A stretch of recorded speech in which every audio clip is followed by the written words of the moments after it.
Also, it has been cleared as a government prison by the British people from 1895 to 1958. The whole fort is almost 2.5 acres. To walk around here normally, it's 1 hour to see everything in here. But because this is a brother's tour, maybe we'll see the most important places for 45 minutes. This was a secret passage for the enemies to come in. You know, all enemies or all slaves. They used to come by ship. Opposite the wall there is where the ocean is. If you open there, you reach to the ocean. I would like you, my friends, to mind the. So if you need a picture of you and my friend, I can make it. Slowly, please. صح حضر له طبعا عندي تصلي ما يصح سعودية أنا اوكي waxaan dhex taaganahay waa qalcadii Fort Jesus. Fort Jesus waxa loogu bixiyay waxay tahay qaabka uu gurigani ama qalcadan u dhisay yahay ayaa ah sida Jesus loogu sheego ama ay qabaan dadka masiixiyiinta sida loo xirxiray oo tiidoo kala ah guriga dhismihiisa ayaa tii oo kala ah madax ayuu leeyahay laba garbood iyo lugo marinkan waa albaab ku aadan badweynta India uu ku aadan yahay waxa marin u ahayd doomaha ka yimaada wadamada kale sida Carabta iyo Yurubta ayaa ku soo xirin jiray sidoo kale waxa lagu soo gelin jiray halka dadkii gumaysiga uu soo qabsado waxa noo xiga bartan hadda anaga aan ku socono waa god ama qolkani waxay u ahayd ciidamadii ama taliskii Portuguese halkan deganaa xabsi maya waxay u ahayd meel hubka uu ku keedsado hubka ayuu meesha ku keedsan jiray okay Salim India, sir, here it used to be dark. We are very lucky because these people have given us power. But the holes you can see, these 4 candles, as you know, there was no light before. Okay. So if you can look up, this is natural, coral, carved, a small cell. The 2 rooms you can see down here, Portuguese people, they use these 2 rooms as ammunition store for keeping their weapons or armory. Yeah. Okay. meeshan aan ku sugannahay waa dhismahani sida ay ku warbixiyeen shaqaalaha museumka jooga ama qalcadan waxa la yiraahdaa dhagaxan waa dhagax dabiici ah jabal buu ahaa jabalkiisaan loo qorqoray waxay ahayd meel mugdi ah دربيga waxa nooga muuqdo godadkani waxay ahaayeen meel la suro shumacyada si ilaas looga helo waxa kale oo lagu sheegay hoolkan ama qolkan inuu ahaa meesha hubka lagu keediyo oo Portuguese ku keedin jiray ha maya intu waa badda bada gudub aad gudub ما هو كنت كبكت ماشي وبدو ماشي عاوزك صابت وبد مياه لكن منباسة واحد خصوصا يو وين تحقق والله مش غير خلاص ها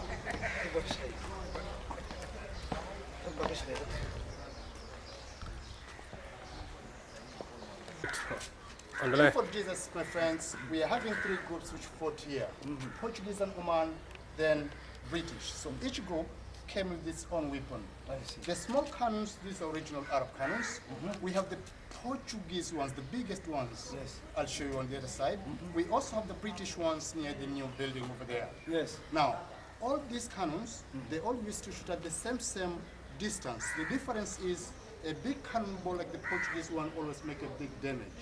But what they do, we have these cannonballs here. They just take the cannonball, they put inside here. Every cannon at the back, there is a hole. Yes. This hole connects with the front one. So at the middle of this hole, there is a sort of a cap, which all the gunpowder goes in that cap. So the shooter will just light it from here. So once you light it, it takes just some seconds, then it goes almost 360 meters. Their target was to shoot enemy ships. So once it hit the ship, it make a hole, the water goes in the ship goes down. But once it hits somewhere hard, the ball, it can burst and supply fire which you can stop. Because the cannonball also, it used to have gunpowder inside. But these are not in a positional, these are just for display. But you have those ones which are still in a normal position. Okay. qalcadan Fort Jesus waxaa ku kala wareegay saddex xukuumadood ama saddex hoggaan Portugiiska, Carabta iyo Ingiriiska. Hubkan waxa uu ka mid yahay hubabkii ay isticmaali jireen xilliyadii halkan ay ku kala wareegayeen ama ka talinayeen qowmiyadahaas Portugiiska, Carabta iyo Ingiriiska. Sida la ii sheegay hubka ay isticmaalayeen wuu kala weynaa. waxa ugu weynaa kan hadda ugu dambeeyay Ingiriiska la yimid waan arki doonaa kan ayaa ku xigay kan waxa keenay Portugiiska halkan waxa ku jira rasaasta loo isticmaalayay qorigan xabadiisa watan xabadan waxa ridaya baaruud ama powder gudaha gadaal loogu soo shubay way isku furan yahay waxaana marka lagu ilaalin jiray maraakiibta iyo doomaha imanaya ama ku soo agdhawaanaya qalcadan Fort Jesus loo sheegay Soomaaliya marka doonta lagu rido baaruudas kuusan oo baaruud ka ayaa doonta gees uga dhacaysa god bay u yeelaysaa godkaas kadib macnaha biyaha ee doonta galaya doonta waa degaysa 350 mitirna macnaha intay gaarayso Soomaaliya waxa kale loo sheegay in rasaasta ay isku cuf ahayeen ama isku masaafo ay ahayeen marka doonta la abaaro ama lagu aadiyo ama lagu rido border halkan ku jira rasaasta ka samaysan ayaa doonta dhinac uga dhacayay meeshay duleelinaysay sidaas ay doontana ku quusi jirtay sida aan warbixinta ku helnay the houses you can see through the window, that's the old town Mombasa. Original people living in that area, these are the Oman Arabs. The Arabs who fight with the Portuguese people here, some of them came from that village. It's very, very interesting over there. Wait, all again. Now, the houses you can see through the window, that's the old town Mombasa. Original people living in that area, these are the Oman Arabs. The Arabs who fight with the Portuguese people here, some of them came from that village. It's very, very interesting over there because it's part of the historical monuments. If you heard about Professor Ali Mazrui, this man came from the old town. And we call that family Mazrui family because of intermarriage, African intermarriage with Arab. daaqadan aan taaganahay waxa halkaan nooga muuqda waa old Mombasa ama Mombaasadii gabowday Mombaasadii hore waxa deganaan jiray dad Arab ah waxayna halkan kula dagaalayeen gumaysigii Portugiiska ee joogay magaaladani Mombasa hadii taariikhda hore looga maqlay nin la dhihi jiray Mazrui wuxuu ahaa boqor Arab oo ka talin jiray halkan qabiilka Mazruida waxay guursadeen haweenkii Afrikaanka ah ee halkan ama dhulka loogu yimid was under the Portuguese themselves. The ocean water, which you are going to see from here, it used to go around this rock. And when it used to go around, we are having some toilets, which were being used by the Portuguese soldiers, shooting from inside here direct to the ocean. We call it Mombasa Express. So this is one of the low-level toilet for the soldiers. Yeah, we have a high-level toilet, which I'm going to show you after. dhismaha qalcadda Fort Jesus waxa ku hareeraysan ama ku wareegsan waa badii ciidamadii Portuguese halkan deganaa waxay godadkan oo kale u isticmaali jireen musqulaha waxa la dhihi jiray musqushii degdega ahayd ama Mombaasadii degdega ahayd waayo askariga haduu halkan ku saxaroodo ama xaajadiisa uu ku guto si toos ah ay waxay ugu dhici jirtay badda all these are watching towers. These are watching towers. They are every corner of the Fort Jesus, just for the soldiers of the Portuguese people to look out. When going up, mind your head. You know, Portuguese people were very short. Okay. halkanna waxay ahayd halkay ciidamada ee Boortaqiiska ka ilaalin jireen magaalada inteeda kale waa meel haddii la galo madaxaaga uu gaarayo dhagaxa waayo waxaa lagu sheegay dadka Boortaqiiska ahaayeen inay ahayd dad aad iyo aad u gaagaaban waxayna ahayd bar markaas ciidamada markay fuulaan ay ka ilaaliyaan magaalada inteeda kale iyo qalcadaanba intan war waa inaan اه صح صح madfacani ama qorigani waxa uu ka mid yahay qoriyaha markaasi ee lagu ilaalinayay qalcadan Fort Jesus halka uu ku sii jeedana waa badda waxa daaqadan yar ee ku aadan badweynta India ee qorigan lagu ilaalin jiray maraakiibta iyo gaadiid badeedka ku soo dhawaada halka حسنا كله ايوه وحير ور قدر maadaama qalcadan ay ahayd qalcad markaasi ay ku kala wareeg ما حق وسك هوس كان جدنا ما انت نعم sida qalcada loogu wareejiyay ayaad ka garan kartaa hubabkan aad iyo aad u culus markaasi loo adeegsanay in lagu ilaaliyo waxay ahayd saldanad markaasi dadka meesha ka talinaya ama xukunka markaasi dhulkan ay hayay ay ahaayeen kuwa aad iyo aad ay isagu ilaaliyay hubkani iyagoo markaa ka baqayay in dhibaato ay uga soo gaarto banaanka Not all most of these holes for toilets, no. Most of these holes for arrows. You know, all soldiers you are allowed to use any weapon you can do best. So these were here for arrows.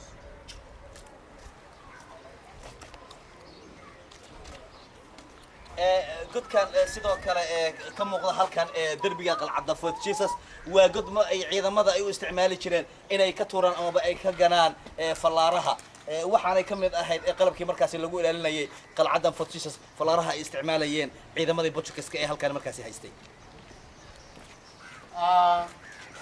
You can see the windows. You can see the door. Most of these rooms, these were barrack rooms. Barracks for the soldiers. One room, they used to hold 4 soldiers. But these were destroyed by the Arabs after taking over this fort. The house you can see on front of us, that's used to be the captain house of the Portuguese. waxa idin muuqda waa daaqada halkan ku yaala iyo sidoo kale albaab waxa la yiri waxay ahayd qol markaasi ay ciidamada Portuguese deganayeen afartii ciidan baa qol ay deganayeen qolalka kale waa la baaba'shay markii ay qabsadeen ciidamadii ama saldanadii Cumaad ee halkan soo gaartay carta ay halkan soo gaartay sanadkii kun arab The Arabs are the people who destroyed 1698. oo xilligaas oo ahayd 1698 milaadiya You can see the holes all around. You can see the holes all around. From here now till down, that's original carved by the Portuguese people. But after the Arab take over this fort, they're the ones who make it higher. You can see another design like a mosque. So from here till up, it can collapse anytime during the heavy rain. Heavy rain like El Nino, but not this normal rain. And from here till down, that's original carved by the Portuguese people. Imagine from here till down 17 meter. And the wall itself is 1 meter. Huge. sida halkan darbiga idinkaga muuqda waad aragtaan in halkan darbigii hore uu ku ekaa waxay ahayd Portuguese-ka dhagaxii ama Fort Jesus qalcadan Jesus dhagaxii uu qoray dhismahan uu qoray halkan ay ku ekaan jirtay markii Carabi ay qabsatay intaasna ay ku dartay waxayna u sameysay qaabka masaajidada oo kale dhererka 17 meter 17 meter from here till down. and with 1 meter. دربيga qalcadda Fort Jesus ay sameeyeen Portuguese-ka dhererkiisa waa 7 ila dhulka hoose Soomaa dhererkiisa waa 17 mitir balcanu waa 1 mitir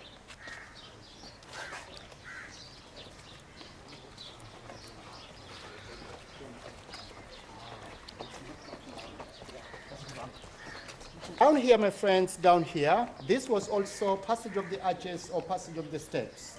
The one where we were for coming in and this one for going out. Wait. Down here, my friends, down here, this was also passage of the arches or passage of the steps.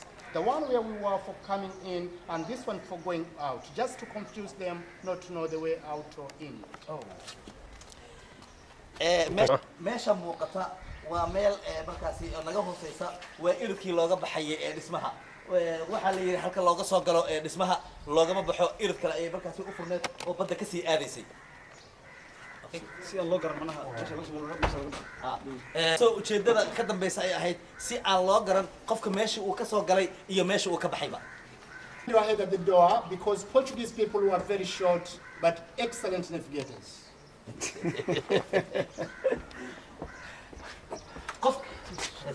qof kasta oo soo booqata ee qalcadan ee Fort Jesus markay meeshan marayso waxa qofka hogaamiya ama markaasi uga warbixinaya dhismahan uu u sheegaa inuu madaxa hoos u dhigo waayo waxa la yiraahdaa albaabka aad buu u gaaban yahay waayo waxa dhisay ama isticmaali jiray dadkii Portugiiska ama Portugalka ahaa kuwaasna waxay ahayd dad aad u gaaban. It used to be the bedroom for the captain, but now it's a store for the museum. This was the bedroom for the captain, but now it's a store for the museum. This was the sitting room, and that was a kitchen. We also have somebody here selling some hot drinks.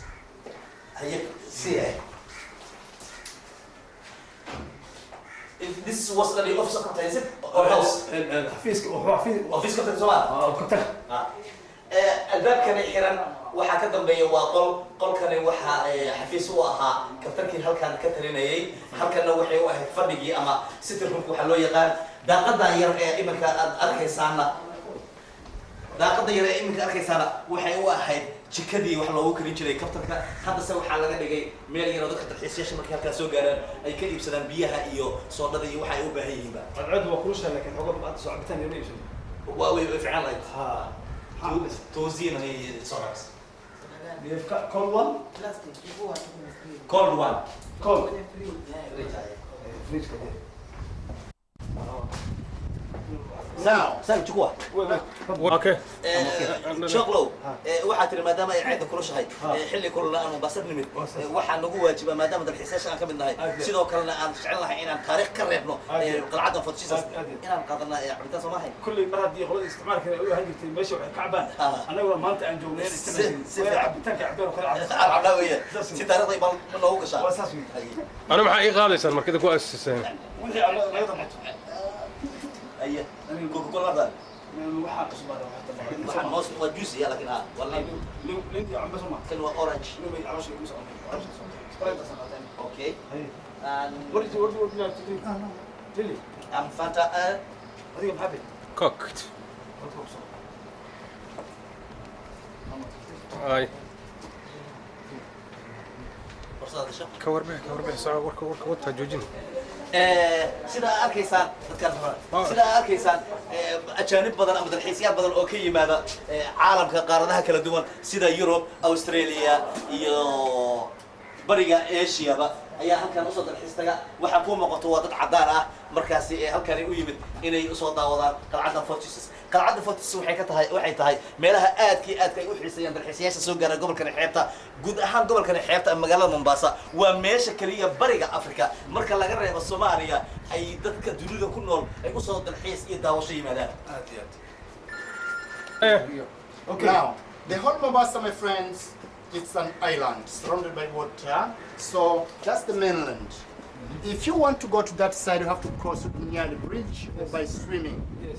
The pillars, those are not Vasco da Gama pillar. Vasco da Gama pillar is in Malindi, but we call those lighthouses. They are there to mark the channel to the old port, you know. This was main interest to the port before. Underwater over there, the middle of the ocean, we are having one Portuguese ship which was shot by Oman Arabs early 16th to 17th century. The ship sank at the middle of the ocean. It's almost 17 meters down. We have some divers who came and dive. They were defeated to lift the ship out, but they take all the important things from the ship. We'll see them in the museum, but the ship's still down there. Okay. saacado jiraan sax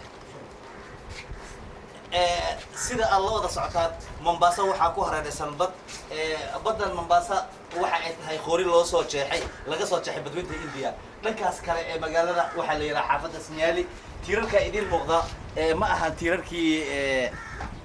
tiirarkii ma aha ay sameeyeen gumaysigii Portugiiska laakiin waa tiirar markaasi marin u ah maraakiibtii iyo gaadiid badadka isticmaalaya biyahani ee doonaya inuu soo galo dekadii hore ee magaalada Mombasa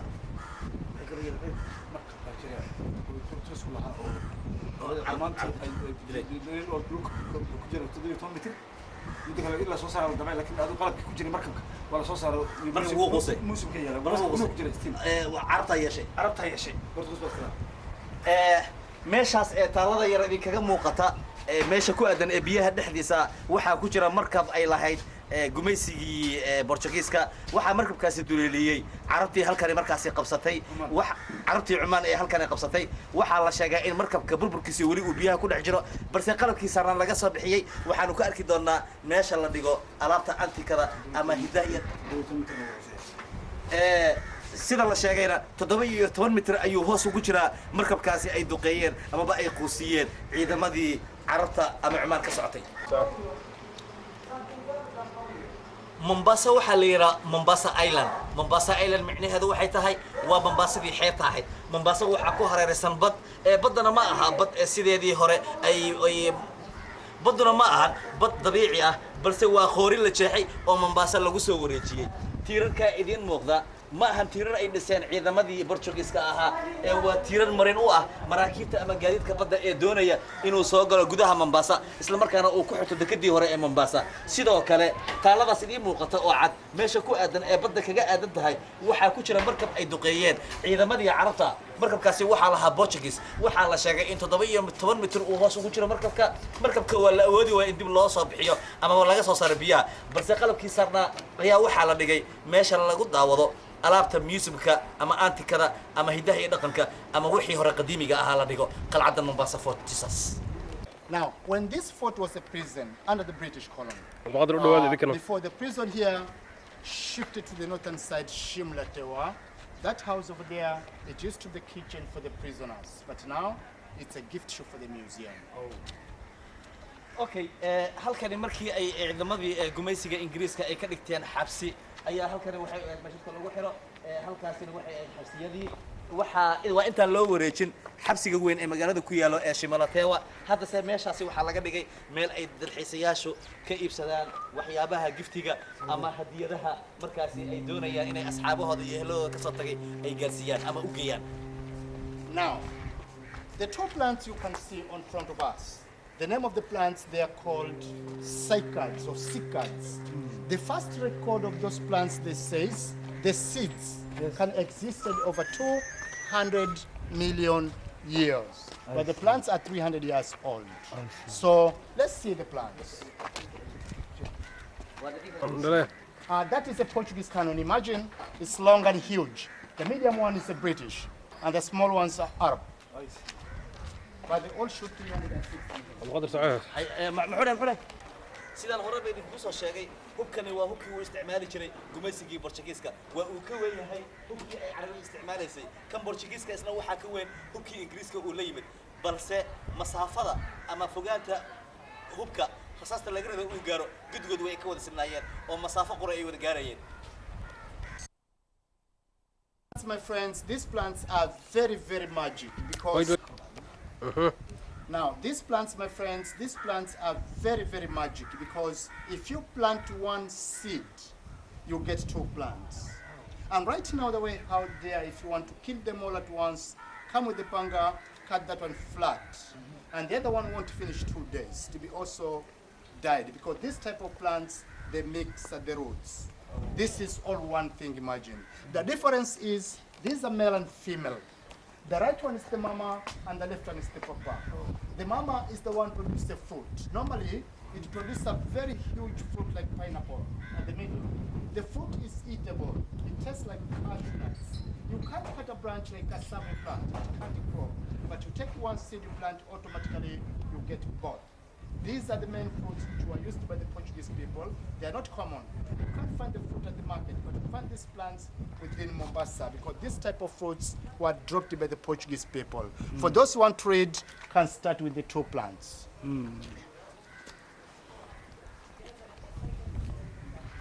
intaanu booqanaynay qalcadda Fort Jesus waxa noogu yaabka badnaa aan ku aragnay waxay ahayd geedkan idin muuqda waxa la yiri geedkan kolka la talaalo isaga kirigi ama geed qora ma soo baxayo laba geed ay noqonayaan oo wada mataana ah aan ku celiyo waxaa la yiri geedkani waxaa halkan keenay ciidamadii gumaysiga Portugiiska lagama helay dhulkan Mombasa kale ayuu gaar u yahay haddii la beero geedkan waxa uu noqonayaa laba geed labada geedna waa lab iyo dhadig waxaa la yiri dhadiga waa waxaa la inoo sheegay dhadiga inuu kaas yahay waxa uu dhalaa waa fruit markaasi oo la isticmaalo ay isticmaali jireen ciidamadii gumaysiga ee Portugiiska waxa kale oo warbixinta aan ku helnay in fruitkan iminka waqtiga aynu joogno laga helayo suuqyada Mombasa waana geed cajiib ah la yiri haddii meel lagu talaalo geed qurama soo baxay laba ayaa soo baxda oo mataana ah mid kale geedka hadda waa ninkii kaasina waa labadan geed halka ku kala yaala mar kaliya ayaa la beeray midkood ka kala dib uu ka soo baxay waxa lagu sheegay inuu yahay labkii kaasina uu yahay dhadigii. Now, when it used to be kitchen, I told you when this fort was a prison, the whole of this building, it used to be kitchen for the prisoners. So when it used to be kitchen, this was the chimney where they used to cook. Now it has changed to be a gift shop for the museum. halkani waxay ay jiko u ahayd ama madbax u ahayd maxabuustii halkan lagu hayay xilligii gumaysigii Portugiiska uu wadankani haystay hadda se waa laga bedelay qaabkii waxa laga dhigay dukaan ay ka iibsanayaan dalxiisayaasha waxyaabaha hadiyada ay doonayaan inay dib ugu noqdaan wadanka markii ay noqonayaan wadankoodii.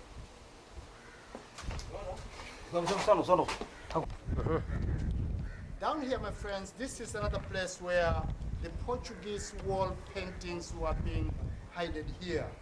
These paintings were removed from here and placed in that room over there because of rainfall. So let's see the graffiti in that room there. godkani waxa uu Portugiiska ama gumaysigii Portugiiska ka haystay uu ahaa god ay markaasi ay ku rijiyeen jireen waxyaabaha ay doonayaan hadda se waa laga raray waxa looga raray roobka awoodi waxa loo raray qolkaasi ay ku qoran tahay Portuguese wall painting Portuguese wall painting halkaas ayaa hadda loo raray.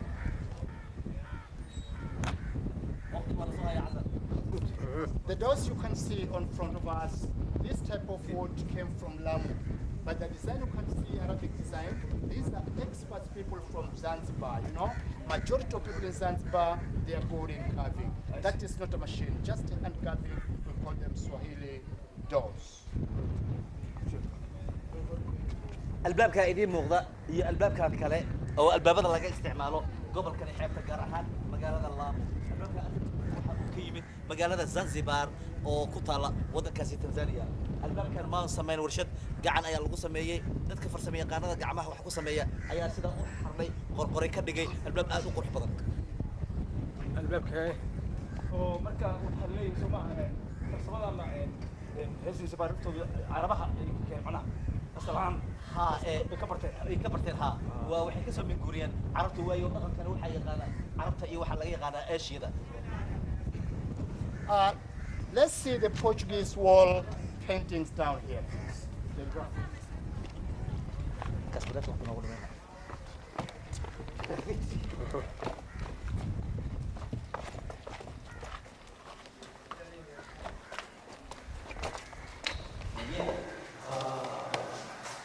Okay. 17th century, the paintings were already done. And this work was done by unknown soldiers of the Portuguese. Portuguese soldiers, my friends, these people were very clever and very, very strong men like you guys. But they were defeated by the Arabs because these Arab soldiers were many. They were over 500, while Portuguese were only 160. The second group which was coming to help the 160 was here under siege or surrounded by the Arabs. It is the one which was shot. Salbok Lemos, that one is one of the Portuguese ship which was shot. So this is the wreckage from the ship in the museum.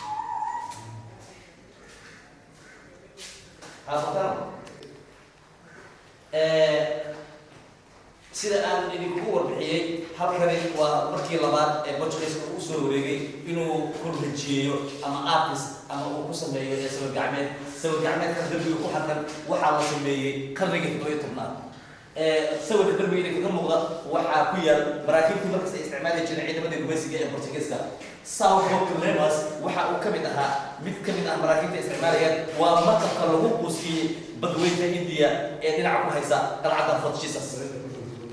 وأنا بقول عسكري الفرنسيات السمر عن سروال واستعمال شاطئ وستوها هذا في مدى البورتوس وإسرائيل والتاريخ الهراء أنا في مدى إسرائيل والتاريخ الهراء وتركستان ونقم كور sida uu saaxiibkay chocolate uu ku soo arkay Yurubta waxa uu yiri iminka la joogo Portugiiska markii ay film sameynayaan oo ay ka hadlayaan taariikhdii hore ee Portugiiska waxay ku labistaan dad noocan oo kale taasina waxa kaaga cad inay dhaqankoodii hore ee Portugiiska u ahaa labis noocan oo kale ya فيلم كنا قاعد شك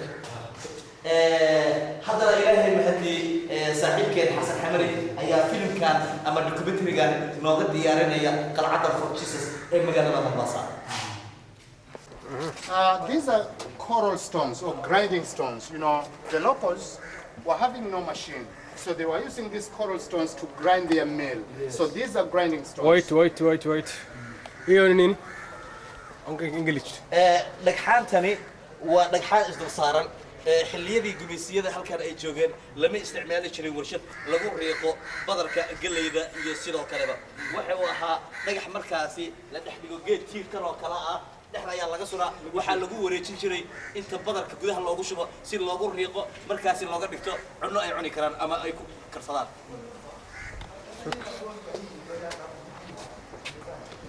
kiishid mu fahad leeyahay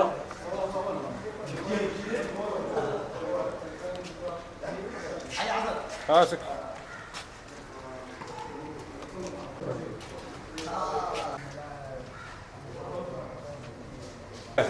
Now, this is the museum. The things that you'll see in this building, these things came from the Portuguese ship, the sunken ship. We have those super divers, like good example can see, who go underwater and pick up all the wreckage from the ship, which are now displayed in this building. So this is like a showroom. I would like you to make a look slowly before we end.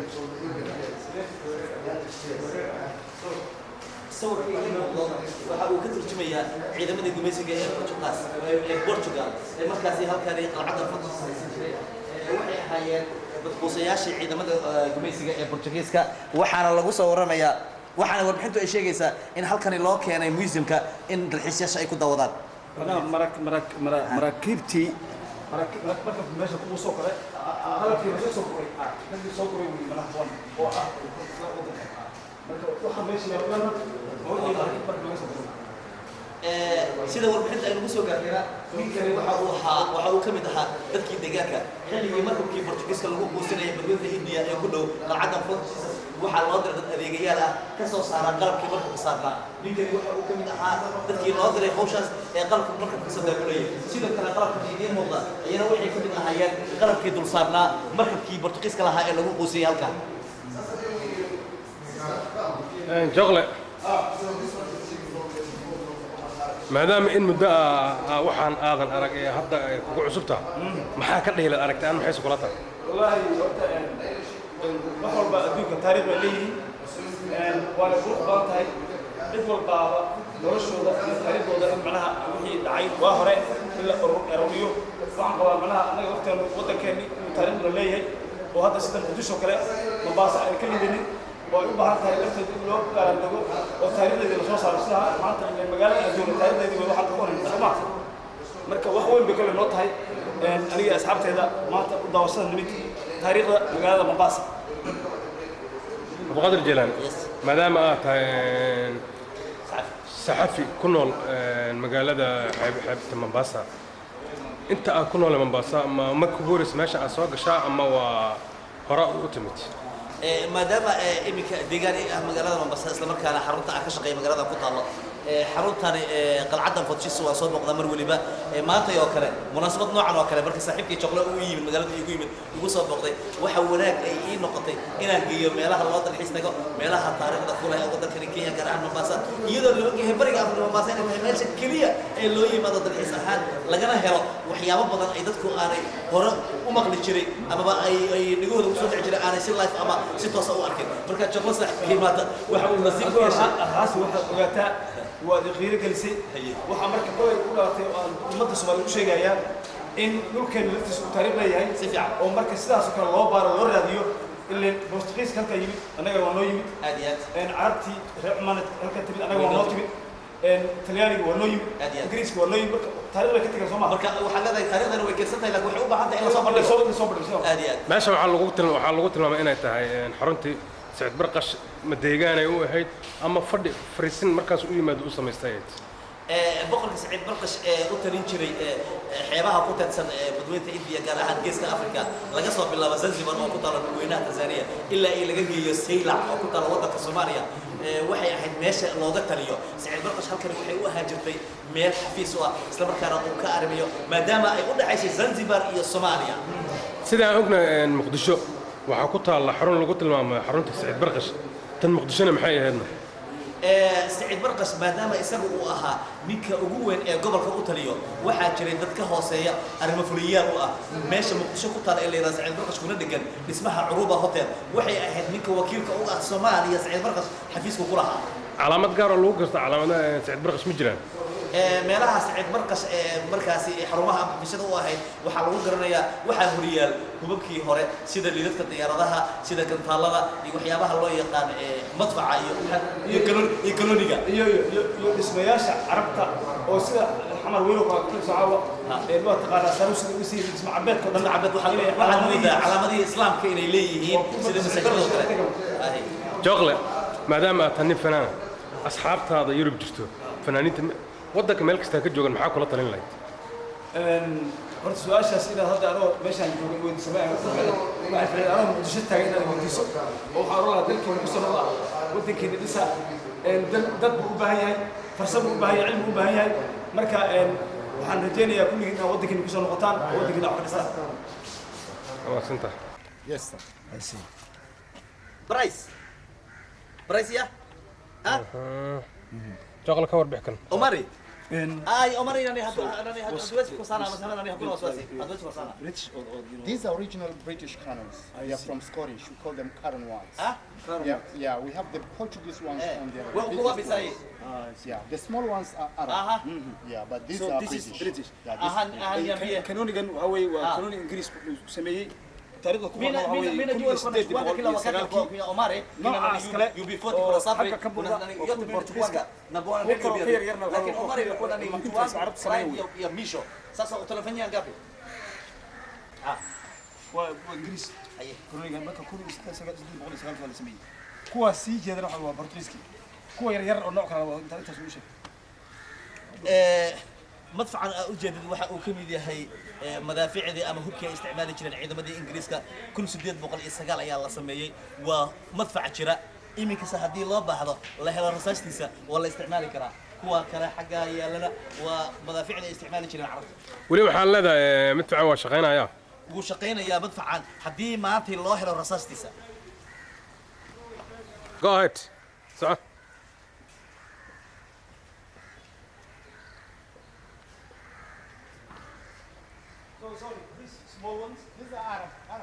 halkani inay ahayd xero military ama xero markaasi qof hoggaan u sareeya ay xafiis u aad waxa ka garanaysa hubka noocyada kala duwan ee yaala hubkani waxa isticmaali jiray carabtii halkaan qabsatay hubkani waxa isticmaali jiray koloniga ah hubkan idin muuqda waxa isticmaali jiray ama kolonigan carabtii markaasi qabsatay ee Cumaanka ahayd waxa kaloo la sheegay in hubkan uu yar rasaasta ka dhacda oo saan u yar rasaasta ka dhacda masaafada uu gaaro ka weynna inuu gaari jiray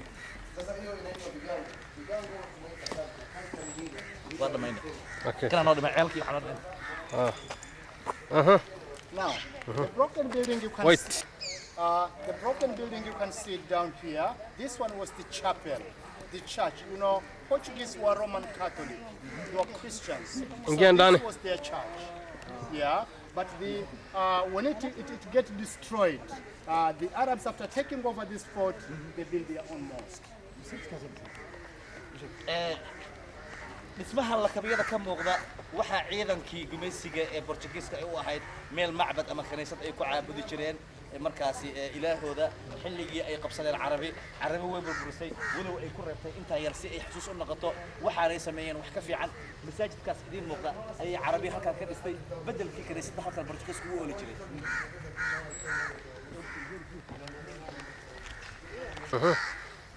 Now, this is the water system. This one was originally carved by the Portuguese people. It has 17-meter 56 feet. They used to collect rainwater from the church's roof. The Arabs, after taking over this fort, they didn't trust this water because they thought that this water was poisoned. That's why they decided to build their own well on the other side. So we see the well after.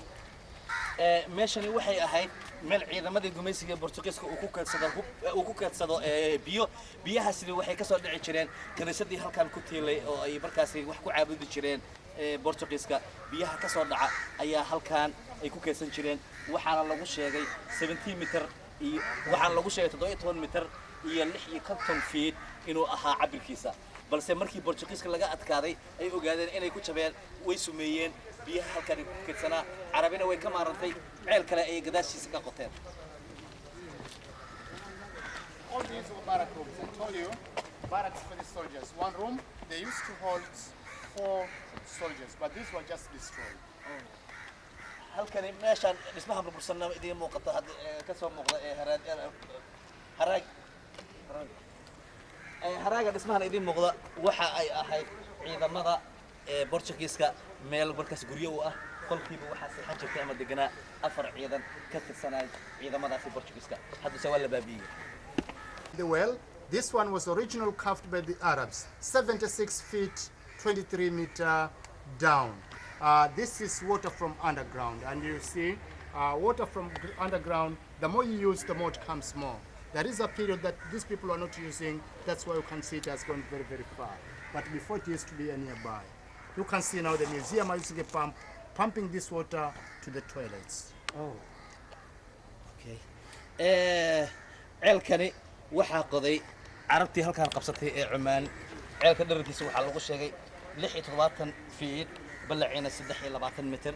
ceelkani markii hore waa la isticmaali jiray laakiin xilliyadii ceelkani waxaa qoday Joglow ciidamadii Carab ee Cumaan hogaaminaysay markaas ay qabsatay halkan. markii macnaha biyahaas kale oo Boortaqiiska uu sameeyay ay ceelka qoteen Carabi markay qoteen biyahan waa la isticmaali jiray xilliyadii dambe laakiin waa la joojiyay isticmaalkiisa waxaana lagu sheegay in 76 feet uu yahay ama 76 cagood dhererkiisa sidoo kale balaciisa waxaa lagu sheegay 23 mitir iminkasta waxaa loo isticmaalaa biyaha ceelkan meelaha ee musqulaha iyo oo macnaha maxalladay bam baa lagu rakibay in soo sarta oo musqulaha loo isticmaalo iminka waxaa lagu xiray waa machine ama bam biyaha soo jiida waxaa loo isticmaalaa musqulaha ku yaala museumkan ama meelaha dhismaha ee la daawado goorma marka sanadka Soomaali ahaan ku sheeg meeqa sano marka la siyaa waa marka waxay ahayd so when was this well built so built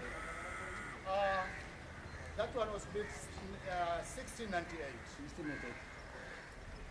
ceelkan waxaa la dhisay sanad markay ahayd 1698 waxaana dhisay ciidamadii markaas qabsaday ee Carabi ka socotay. Okay, go ahead. Now, when this fort was under the Portuguese themselves, we were having these soldiers who were living in these barrack rooms. So they were having some toilets, high-level toilets. We call it Mombasa Express. Yeah, this one was one of the high-level toilets for the soldiers. Anything dropped down, they are taken by the ocean water. Wait.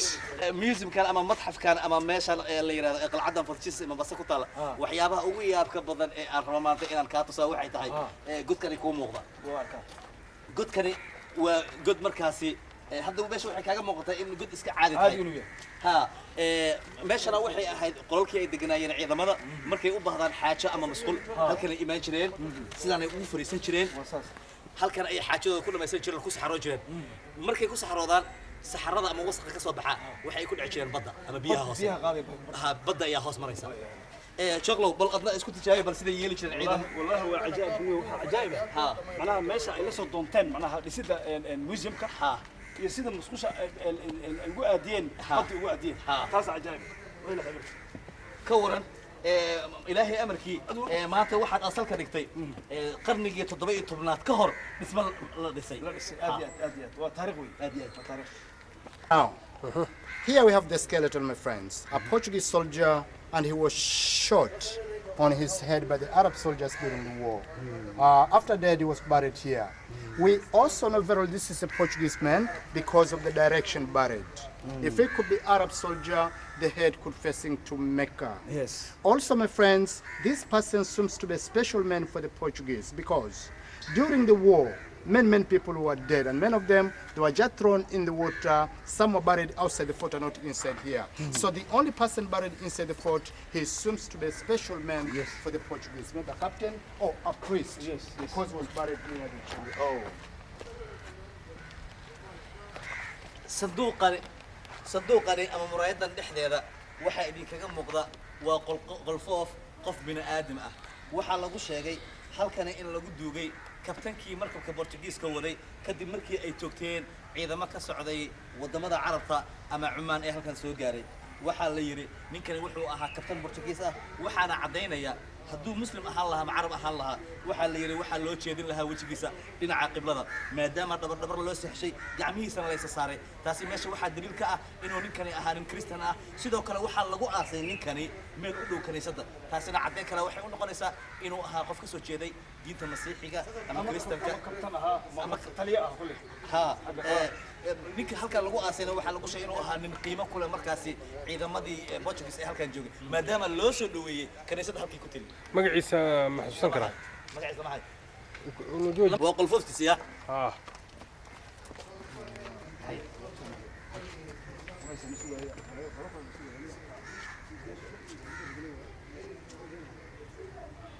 حسن That used to be the Sultan House. Oman House, late 19th century. It was a house for the Arabs where they used to live after taking over this fort.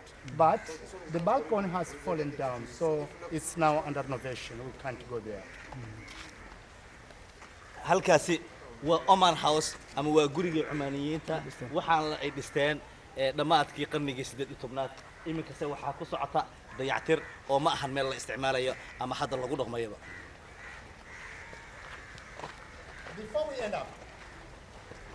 Before we end up, 1902 or 1910, the whole Mombasa island was having no cars or no roads, only these trolley lines, railway all over Mombasa.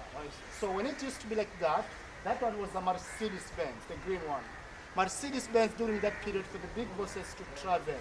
If the boss and his wife want to go shopping or at the market, they have to sit on there, then they were being pulled. That one was a dumper, it's a sort of a tipper for carrying goods, but that one was having a certain machine for pumping. If you pump to get full, it can move from here till the museum, then you keep on pumping. But that one, man's power, Jumbo, Bwana, all over Mombasa. عجائب من الدنيا جوجو maxaa aragtay ku laadan qalabkan idin muuqda waa qalab sida tareenka oo kale u samaysan Mombasa qofka doonaya ama qofka ka tirsan ciidamada ama taliyayaasha ama saraakiisha halkan ka talinaysa hadii ay doonayaan ama ay damcaan inay ka soo daneystaan ama ka soo dukaameystaan Mombasa magaalada ama suuqyada Mombasa baalkan ay raaci jireen waxaana lagu magacaabaa ama lagu naanaysaa Mercedes-Benz طبعا Mercedes-Benz qiimaha uu ku leeyahay caalamka waa la yaqaanaa waxa raaci jiray taliyaha iyo xaaskiisa waxaana riixi jiray dad Afrikaana iyagoo waliba ku dul heesaya Jambo Bwana ayagoo ku haya ayay magaalada sida u dhex mashaxin jireen ayna ku soo adeegin jireen chocolate ka kale kan waxa uu ku sidaan fahmay wuxuu kulli alaabta lagu qaadi jiray laakiin wuxuu lahaa bam la riixo waa sax qalabkana waxa ay u adeegsan jireen inay ku xamaashaan ama ay ku qaataan agabka ay u baahan yihiin ma ahayn bahal la riixa balse waxa uu ku shaqeyn jiray air sidana loo sheegay burbixinta aan ku helnay waa la bambeyn jireen kadibna wuu socon jiray oo wuxuu gaari jiray ilaa iyo meesha iminka museumka ah ama ba lagu daawado gees ilaa gees mana wuxuu gaari jiray gees ilaa iyo gees oo dhismahan qalcadda Fort Jesus ah ay not sahib Shortly, my friends, shortly. This is the end of the tour. It was a long tour, but informative. wait Thank اه انقلع انقلع Yeah. ايه سأل جست اوكي انقلت Shortly, my friends, shortly, brothers, this is the end of the tour. It was a long tour, but I think informative. Thank you very much. Nice to meet you. waxa aanu soo garaanugnay booqashadii gaabneed ama booqashadii koobneed ee aniga iyo saaxiibkay Joogle iyo cameraman Xasan Xamari aan ku dhex dawaafnay ama aan ku dhex soconnay qalcadda Fort Jesus oo ah qalcad aad muhiim uga ah dadka dalxiisayaasha ee ka yimaada ama ka soo socdaala adduunyada inteeda kale waxaana ay ku taalaa magaalada Mombasa waxaan naga kaalmeeyay ama nagu saaciday inaan dalxiiskaan ama booqashadan aan ku nimid halkaani ay noo fududaato saaxiibkeen waxa la yiraahdaa سالم waxa uu kamid yahay shaqaalaha u shaqeeya dawladda Kenya gaar ahaan waxda u qaabilsan dalxiisayaasha ee ajaanibta markaasi booqanaysa halkan ugu warbixiyo joqlo waxaan ku darsan lahayd And you, Salim, Yes, sir. thank you very much. Thank you very much, sir. Nice to meet We you. hope you all the best. I wish you the best, and if God wishes, I we'll hope come and maybe meet again. I hope maybe a day that you'll come and visit Mogadishu. Yes, and inshallah. and I will explain everything for you. Inshallah, inshallah, my friend. Inshallah. ما علمك صحيح سعادي هذا هذا هذا عبد القادر الجيلاني وما ادري صح Um, انا اي صح عبد القادر شغله جيجي معيسى سهل. بقول نايسى واهل الناس انت اوهل انت كوسين لهين ما انا وصحنا سيرنا مية. عبد القادر aad baad mahadsan tahay sida sharafta leh magaaladii aad deganay aad manaha maanta meeshii ku sharafta badnayd oo taariikhda lahayd oo intaas qof oo kala duwan cadaan iyo madow ay booqasho u imaanayaan aad maanta igu soo wareejisay aniga ma og ay tahay xasan xamar sidoo kale aad baad u mahadsan tahay waan nasiib labadeena meesha madagay laakiin waan ku kulanay ma fahant insha Allah filim qurux badan baa ka soo bixi doona ummadda Soomaaliyeedna aad tusanay adduunka oo dhan si ay ummadda Soomaaliyeed ugu dayato maadaama ummadda Soomaaliyeed ay leedahay dhul ka fiican dhulkani taariikh ka fiican taariikhdan sidoo kale waxaan dhihi karaa dhaxalka awoowayaasheena waa ay ku kadsan yihiin wadanka waa laga helayaa laakiin waxa loo baahan yahay suxul qaama ama uu istaaga sidaan oo kale u soo saara imagine ama ogow meesha kaliya ee dhaqaalaha ugu badan waddanka Kenya ka soo galo waa gobolka xeebta waa dalxiisayaasha meel sidoo kale hadii laga sameyn lahaa Muqdisho ama Soomaaliya meel kamid ah soo ma dhici karaysa in dhaqaale badan uu ka soo xaran lahaa dadka wax loogu qaban lahaa taa kaliya horanba hadday nabad dhacdo dhulkeena nabad noqdo yani waxaan ka hadlayaa waagii Soomaaliya ka dhoofayay early 80s yani Muqdisho tuuristana way lahayd haddaan ugu deganaa muslimna waa deganaa nabad baa jirtay aduu 12 sano dib ha loo dhaco laakiin haddii waxaas oo dhan laga tanaasulo sidii hore si ka fiican bay ku soo noqonaysaa insha Allah rabbi كان قات اوكي happy jolly ها ها تنبه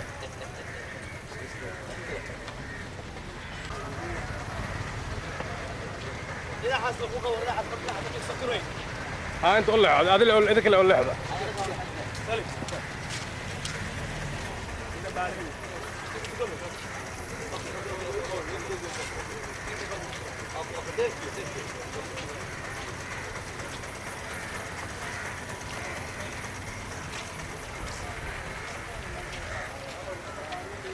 عادي ودك تبع عادي ودك واحد قدر صدق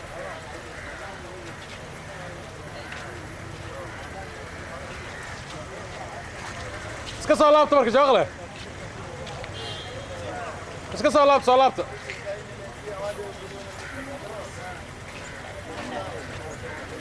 Shika mtoto nichukue.